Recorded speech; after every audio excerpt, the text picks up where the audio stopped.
Tararara. Tá, menino, parece que eu tô entrando numa clínica, na repetição dessa música. Yeah! Oi, meus amores! Sejam todos muito bem-vindos, bem-vindas e bem-vindos.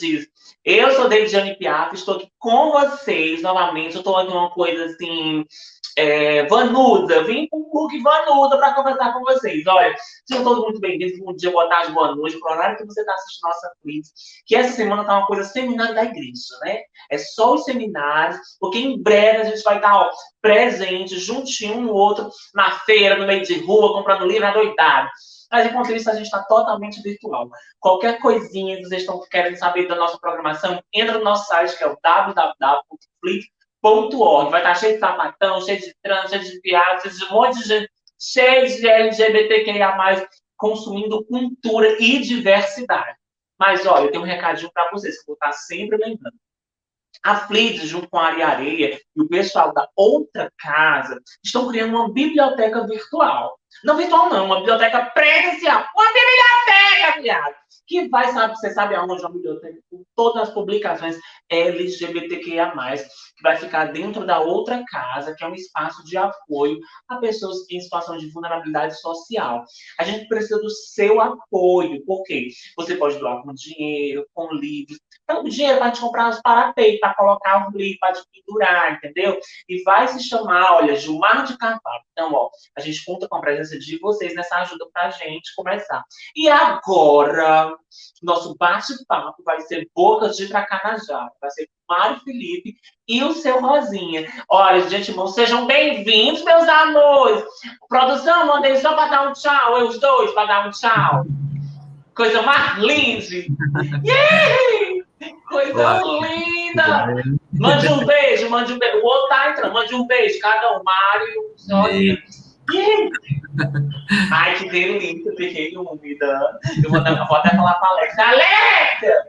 Bota a luz róbio! Ela não me responde, eu nem morar nesse programa, nessa entrevista. Mas antes, ó, eu quero pedir licença ao Rosinha, que já vai começar agora o bate-papo com o Mário. Tá bom?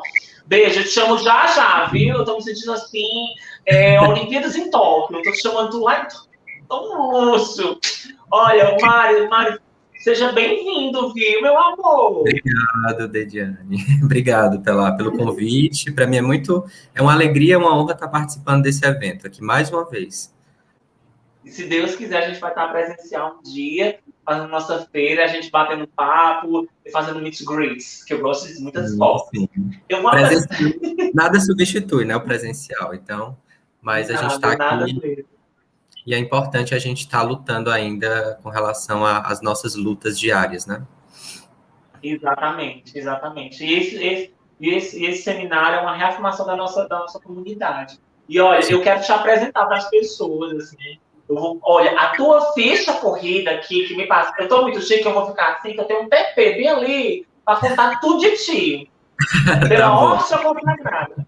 Olha, gente, que ele é psicanalista, doutorando e mexe pelo programa de pós-graduação em Sociologia da Universidade Federal do Ceará. Ou seja, o boy é babado. É bacharel, a minha chapa professora, bacharel em design de moda pela mesma universidade e pesquisador do núcleo de pesquisas sobre sexualidade, gênero e subjetividade da música e o UFC. É bacharel, não sei onde eu tirei o bacharel. É bacharel em História pela Universidade Estadual do Ceará. Olha, autor dos livros Metidos, O Monta e Desmonta de Corpos, Performance e Identidades Gays na Boate Meet. Olha, editora Multifoco 2015. Babado, só quem viveu sabe, querida. E cinemão, né não? Cinemão encruzilhada de dissertações, Hectão UFC 2020. Mário, com esse repertório, seja bem-vindo, viu? E olha, eu quero muito dizer que é uma honra tê-lo aqui. Queria ver se você está processando mais alguma obra aí pra gente. Bem, mais uma vez eu agradeço, né, o convite. Acho que é importante a gente estar aqui construindo diálogo, construindo esse debate, por mais que seja remotamente, mas é o que a gente tem por enquanto. Então, é muito importante a gente continuar reafirmando esse espaço de luta que é diário. Essa luta realmente ela nunca está dada, ela é construída, né? como as nossas identidades, inclusive. Atualmente, como eu estou estudando agora as relações em aplicativos, né? Aplicativos de pegação, aplicativos de encontros entre homens. Eu estou tentando entender um pouco no doutorado agora a relação entre essas mídias e o que eu estou chamando de precarização dos afetos, das emoções, num contexto de neoliberal, né? Que a gente está vivendo, de uberização do trabalho. Então, esse é o livro que eu estou já pensando para publicar depois, logo depois da minha qualificação. Se chama Carne na Vitrine, né, onde eu vou tentar pensar um pouco essas relações em aplicativos, como é que elas estão se dando e como é que elas têm instituído novas formas de comportamento social, porque a gente está vivendo, Deiane, algo que eu tenho costumado dizer, que é um processo de, por mais que a gente esteja vivendo um processo de politização e de publicização do sexo, a gente está vivendo um processo também de privatização do desejo. Então, os aplicativos, como são são espaços em que as pessoas elas utilizam de forma individual, o uso é individualizado, isso em alguma medida também tem individualizado isso que a gente chama de desejo, que na sociologia, na psicanálise, a gente já tenta pensar como uma construção social. E esses espaços, eles têm individualizado o desejo, né, a dimensão do desejo, pensado o desejo como algo instrumental. E isso tem desbancado de uma forma ou de outra para relações mais instrumentalizadas com o outro. Então, é um pouco disso que eu estou tentando pensar nesse próximo livro. Eu desejo, olha, e eu espero que o próximo livro que a gente estiver fazendo o livro presencial, você esteja lá para lançá-lo, assim. Sim. E será uma grande honra. A gente fala sobre... Eu sempre brinco com as missas, eu falo assim, mulher, eu estou no aplicativo para evangelizar. Eu estou lá evangelizando. Mas é muito importante isso mesmo, você fala sobre o que você vem pensando sobre esse próximo projeto, né? Porque realmente, às vezes a gente que é LGBT, a gente fica se debatendo sobre essas questões dessas construções sociais dentro do aplicativo. Às vezes as pessoas são práticas, elas não são práticas, às vezes elas descartam a possibilidade de uma afetividade, e isso é um questionamento que nós acabamos fazendo, né? Uhum. A gente tem que pensar que... O que eu tento pensar nessa pesquisa é que entre nós, a gente podemos nos pensar e devemos, inclusive, nos pensar como comunidade, mas não esquecer que dentro dessa comunidade existem singularidades, existem particularidades, né, e não romantizar o fato de que entre nós também existem disputas, né, injunções de poder, disputas de espaço, disputas de reconhecimento, disputas que falam de atravessamentos de diferentes experiências de raça, de classe. Ser um gay branco não é o mesmo que ser um gay negro, não é o mesmo que ser um gay de periferia, não é o mesmo... Enfim, então existem um emaranhado de experiências sociais que se modificam a partir do lugar social em que as pessoas estão inseridas. E tudo isso vai conformando uma experiência diferente. Nos aplicativos não é diferente, né? Quando você se depara com como é que os aplicativos são utilizados num determinado bairro, né? Já que ali você está... quem são os corpos que estão ali? Né? Quem são? Porque a gente, por mais que esteja debatendo sobre essa normatização dos corpos, dos prazeres, por que a gente ainda se depara com um padrão dominante de corpo nos aplicativos? Por que a gente ainda se depara com um desejo que muitas vezes ainda é colonizado por essas imagens dominantes do que é ser uma pessoa atraente, bonita, do que é ser um corpo bonito? Porque publicamente a gente muitas vezes conseguiu chegar nesse espaço de debate onde a gente questiona o que é um corpo bonito, o que é um corpo gordo, o que é um corpo atraente, mas no campo do desejo, me parece que ainda isso, pelo menos nas negociações, nos aplicativos que eu tenho escutado dos colaboradores da pesquisa, essas reproduções, essa forma de pensar o desejo numa dimensão normativa ainda se repete muito, se atualiza nas buscas, né, na forma como as pessoas, muitas vezes pessoas que se colocam como pessoas progressistas, desconstruídas, mas o desejo ainda é colonizado por essas imagens dominantes, né? Isso faz com que elas rejeitem outras pessoas em função de um corpo que não agrada e às vezes colocam isso como algo que é apolítico e algo da esfera pessoal, que não é, porque a gente sabe que tudo é político. Inclusive o nosso olhar, o nosso gosto é construído socialmente pela cultura. Exatamente. Que incrível isso que você está falando, assim. E olha, você é psicanalista, tá atuando em alguma clínica, sabe? Eu quero saber que eu vou bater lá, dar consultas, assim. E a psicanálise, ela entra na sua escrita, e como é que acontece esse processo, né, dessa relação? Sobre os atendimentos, eu estou atendendo em 2 clínicas, né? As 2 ficam no Dionísio Torres. Quem estiver seguindo aí depois no meu Instagram, lá eu divulgo. Esse é o Instagram pessoal, mas lá tem acesso para o profissional e lá tem os endereços de onde eu estou atendendo atualmente. A relação que eu tenho com a psicanálise atualmente, com a minha escrita, é muito mais no que diz respeito à própria experiência do fazer, né, da observação, porque para você ser um analista, você também tem que estar apurando a todo momento a sua escuta, né, para que você consiga devolver para o seu paciente algo que é da ordem do desejo do paciente, né? O analista, ele não está ali para dizer o que o paciente tem que fazer. O paciente, na maioria das vezes, já tem as suas respostas. Só que, como nós somos alienados diante do nosso próprio desejo, a gente fala e muitas vezes não se escuta.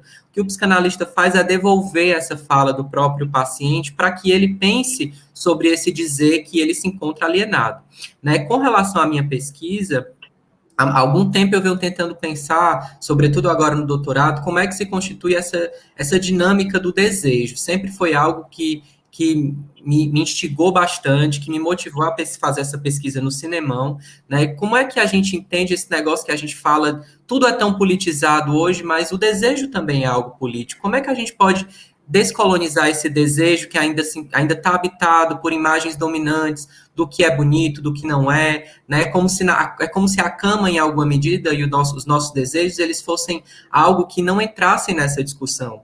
Então, quando eu via tenho visto na clínica e tenho escutado os meus pacientes falarem sobre tudo isso, né? Como se socialmente fosse menos difícil performar uma imagem que você é desconstruído, mas no campo do desejo, desconstruir os seus padrões ainda é mais complicado. Então, a psicanálise entra quando no trato mesmo da escuta dos meus colaboradores, né, de escutar os colaboradores da pesquisa, de tentar entender esses atos falhos de linguagem, aquilo que eles dizem e que, na verdade, deixam escapar alguma coisa, né, quando, na verdade, eles querem se apresentar nos aplicativos de uma maneira, mas, às vezes, na maioria das vezes, muito normativa, mas eles deixam, ou então, às vezes, muito desconstruída, e eles deixam entrever no seu discurso, nessa relação, que tem algo por trás dali, tem algo que precisa ser escavado ainda mais para poder entender essa imagem que se apresenta ali nos aplicativos como uma imagem aparentemente bem resolvida de si. Então, a psicanálise, ela atua, acho que mais no processo mesmo de escrita, na apuração do olhar, na escuta mais atenta ao que o colaborador de pesquisa está querendo me passar. Então, acho que mais nesses dispositivos de olhar, ouvir e escrever. Então, a psicanálise atua nesse sentido, não necessariamente com a teoria psicanalítica, mas mais com esses dispositivos de sensificação do olhar, da escuta e da escrita. E é muito interessante isso, porque, assim, nesse processo de pandemia, né, eu me deparei com o processo de terapia, né? Como é que você vê esse processo na pandemia de isolamento social para o público LGBTQIA+, essa questão da entrega para a terapia, para fazer a psicanálise, para estar com esse processo, com essa comunidade, e essa ajuda, porque a gente se isola, né? A gente passa uma pandemia de se isolar e acha que o LGBT não sofre, assim. Como é que tem sido esse processo desses pacientes que chegam para você sendo LGBT no meio dessa pandemia, que você fala assim, meu Deus, assim, parece que é como se a gente silenciasse, a pandemia nos fez nos silenciar, para nos observarmos e buscarmos uma ajuda, que isso não é problema, isso é um crescimento pessoal. Como é que você vê esse processo da pandemia com os LGBTs? O que eu tenho percebido, assim, assim, com relação à experiência mesmo clínica, como é que, primeiro, que a psicanálise, agora que eu acho que essa pandemia foi importante para que a gente investisse mais em clínica social, porque a análise ainda é algo muito caro, né? Então, ainda, querendo ou não, isso restringe muitas pessoas de fazerem análise, né? Então, existe todo um jargão psicanalítico também que impede as pessoas de entrar em contato com a psicanálise, e isso eu acho que a pandemia trouxe essa possibilidade de os próprios analistas repensarem o fazer analítico, né, a psicanálise em si, pensar, vamos tentar abrir clínicas sociais, porque o processo de adoecimento psíquico é generalizado, né? Existem populações mais vulneráveis, de fato, né? Inclusive a população LGBTQIA+, no sentido de conviver muitas vezes com famílias homofóbicas, com famílias transfóbicas, com espaços hostis, né, com relação ao desenvolvimento a expressão de sua sexualidade, de seu gênero, mas eu não teria uma resposta para dar nesse sentido, porque eu não tenho experiência clínica suficiente para poder dar essa resposta e também não fiz nenhuma pesquisa nesse sentido. Mas com relação à minha impressão, a impressão que eu tenho sobre isso é que o sofrimento psíquico, de fato, ele não é algo, embora todo mundo esteja, todo mundo está sofrendo, mas todo mundo está sofrendo de forma diferente. Porque os graus de vulnerabilidade social, as experiências sociais são distintas. E essas experiências sociais, sendo distintas, elas tornam o sofrimento diferente. Então, o sofrimento se torna talvez maior. Eu acho que a gente tem que ter cuidado também para não medir as escalas de sofrimento, né? Isso não quer dizer que todo mundo sofre de maneira diferenciada, mas todo mundo sofre em alguma medida. Então, quem está sofrendo quem tem um acesso a condições de vida um pouco mais facilitadas, ou é privilegiado em algum sentido, isso não quer dizer que isso em termos psicanalíticos, que essa pessoa também não tenha não desenvolva formas de sofrimento, não tenha os seus sintomas. Então, eu acho que essa linguagem também, que é importante, mas eu acho que a gente também, as redes sociais, elas também, nessa pressa de divulgar muita coisa, de publicizar muita coisa, tem um lado positivo e um lado negativo nisso, né? Então, quando você vê muitas pessoas falando sobre adoecimento psíquico, que muitas pessoas se sentindo autorizadas para falarem sobre quaisquer assuntos que muitas vezes elas não têm conhecimento, isso vai disseminando o conhecimento, né, tornando as pessoas tendo acesso maior a esse conhecimento, mas ao mesmo tempo isso vai conformando as pessoas muitas vezes que leem aquilo ali, que não vão em busca de um profissional, presas no seu sintoma, né? Como se hoje em dia todo mundo também se sentisse autorizado para falar sobre um tema que, na verdade, ele exige estudo, ele exige dedicação, ele exige, né? Então, nem todo mundo consegue, não tem como falar de um tema, porque, de fato, esse tema precisa de um estudo maior, enfim, de um distanciamento maior para se falar nele. Então, o adoecimento, para finalizar a pergunta, eu penso que sim, é generalizado, é vivenciado de forma diferente, mas não teria como te dar uma resposta sobre como é que isso tem acontecido de forma prática, né? Acho que pela ausência mesmo de experiência clínica e de pesquisa, com esse público específico. Mário, eu fico assim, louca, porque é muita coisa gostosa que tu fala, assim, eu fico assim, meu Deus, gente, ele é do Ceará, desculpa. Tá aqui, tá querida. Olha, eu queria que tu falasse. Como? Quem quiser pode procurar aí nas redes que a gente vai mantendo contato. Ô, Josh, eu amo! Olha, pra gente que tá finalizando, eu quero só que tu fale um pouco assim, para dizer onde é que a gente pode encontrar os seus livros, né? Que é o Metidos, e também o que fala do cinema, que eu nunca fui, né? Mas que eu fui, né? Mas onde é que a gente possa encontrar essas suas obras, para que futuramente, quando você for fazer o lançamento do seu próximo livro, se Deus quiser, Oxalá abençoe que esteja nascido. Diz onde é que a gente pode encontrar essas suas obras que já existem para a gente. Uhum. Pronto. O Metidos é possível de encontrar ele no site da editora, www.multifoco.com.br, e lá vocês encontram esse livro. Eu acredito que ele também está disponível na Amazon, mas acredito que seja melhor pesquisar pelo próprio site da editora. E o Cinemão, como ele foi lançado ano passado, ele ainda não está disponível na Amazon, mas está disponível nas edições UFC, né? Vocês podem entrar em contato com a UFC para adquirir as edições UFC, ou então diretamente comigo pelo Instagram, porque eu ainda vou colocar ele vou disponibilizá-lo nas outras plataformas, na Amazon. Ai, que coisa linda. Muito obrigada por você ter participado aqui com a gente. Um cheiro no seu coração. Muito sucesso. Fica bem. E a Flix é sua, a casa é sua. Se você quiser chegar botando moral, pode botar moral, que eu quero fazer você, querido. Mande um beijo pro povo, pros crush. Obrigado pelo carinho de vocês, né? Sempre me acolhendo com muito carinho. Me lembro da primeira edição, que sempre, assim, foi muito bem recebido, muito acolhido por todos vocês. Agradeço pela oportunidade de fala, para divulgar meu trabalho, por essa troca bonita que a gente fez agora.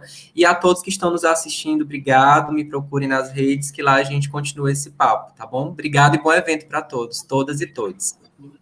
Obrigado, meu amor. Um cheiro no cangote. Gente, olha. Gente, que papo gostoso, que delícia, que delícia. Estou muito feliz de estar aqui na Twitch. Agora eu vou chamar o outro convidado, o seu Rosinha. Seu Rosinha, meu amor, pode entrar. Entre que a casa é sua. Eu vou até mandar a Alexia mudar de cor. Alexia, muda de cor da lamparina. Ela não... Ela dizendo que a lamparina não é compatível. Tu crê? Alexia, abajur azul. Vou ver se ela vai me responder, viu? Tu acha? Eu pergunta com ela, eu quero mais conversa com ela. Dizendo que tem varejistas, não, tu acha? Que moral é que eu tenho desse programa da Flida? Eu não tenho. Mulher, eu já sei, eu tô cheia, cala a boca. Ela não cala a boca, não.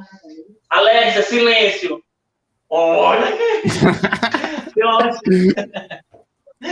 meu amor, muito obrigada pela sua presença. Seja bem-vindo aqui. Olha, eu vou falar o seu currículo porque você é boca de Itacanajara. Ó, escritor, fanzineiro, me recorre se eu estiver errada, fanzineiro, roteirista, design de jogos, realizador audiovisual, caminhava pelas ruas da grande Fortaleza, vendendo suas histórias de terror, ficção científica e fantasia.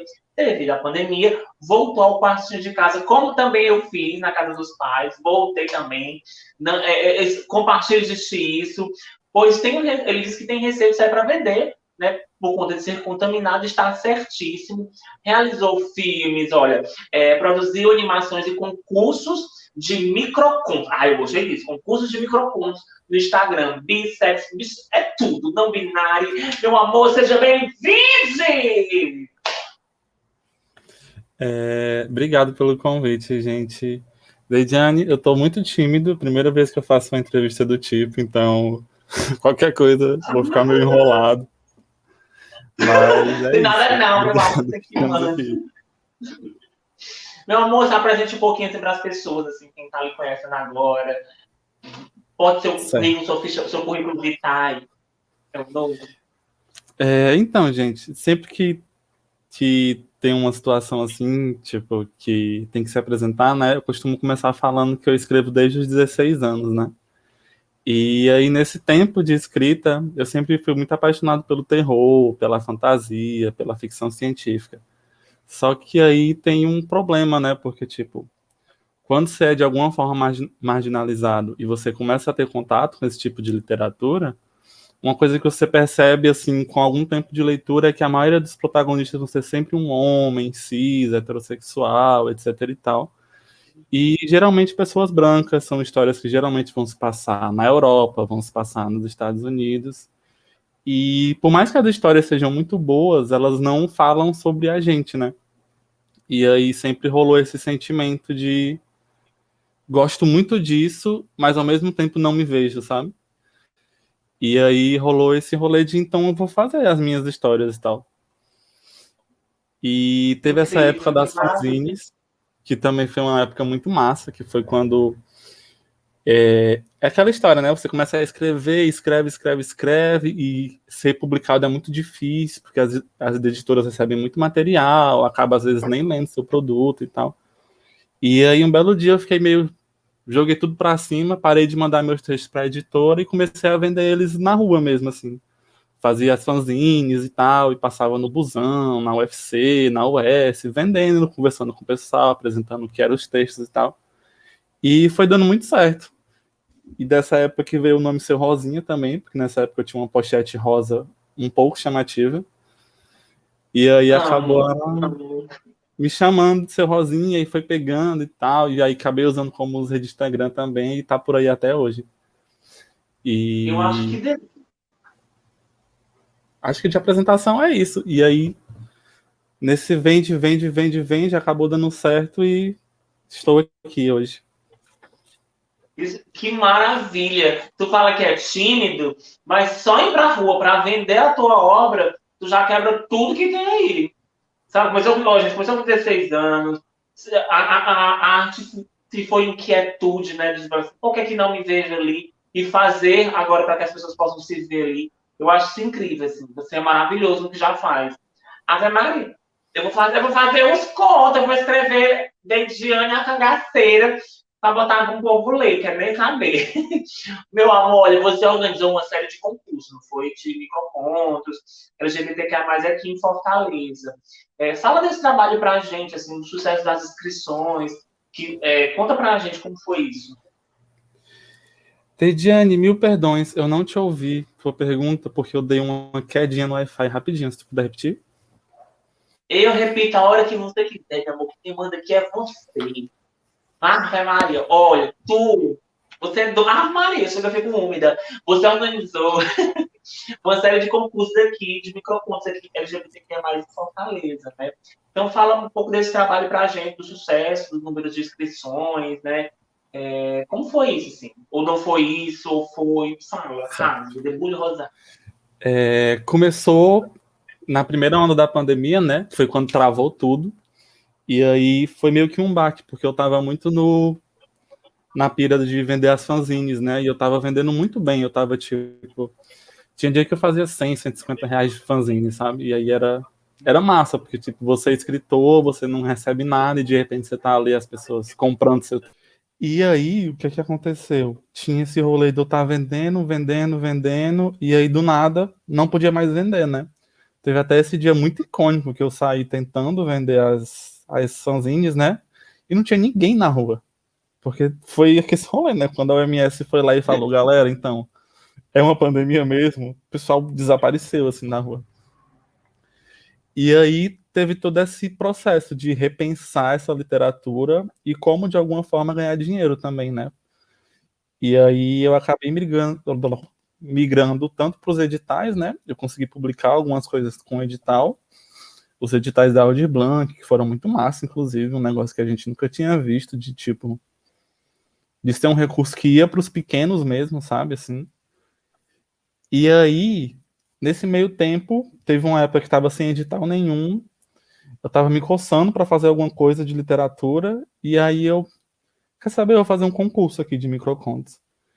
E aí peguei dinheiro do meu bolso mesmo, né, dos editais antigos para premiação, e comecei o concurso de Microcontos Fantásticos, a primeira edição, em novembro de 2020, que tinha todo esse rolê de ser um concurso de microliteratura, ou seja, os textos tinham que ser muito pequenininhos, com o tamanho de um tweet, Ai, que tudo. e ser focado no terror, na ficção científica e na fantasia. E foi muito gostoso, porque, tipo, na primeira edição já, eu não esperava, mas deu muita gente, deu muito texto. A primeira edição, ela alcançou 13 mil pessoas, assim, ao longo de todo o mês do concurso, e a gente produziu 256 microcontos. E aí eles foram para Ai, uma que coletânea. Essa coletânea está disponível lá no seu Rosinha, só chegar lá no link na bio, que ela já está lá. E foi muito gostoso, cara, foi muito massa a gente ver. E até porque tem esse rolê também, de era um negócio que eu não esperava, né? E aí, Dediane, foi muito massa. E eu só continuei fazendo, né?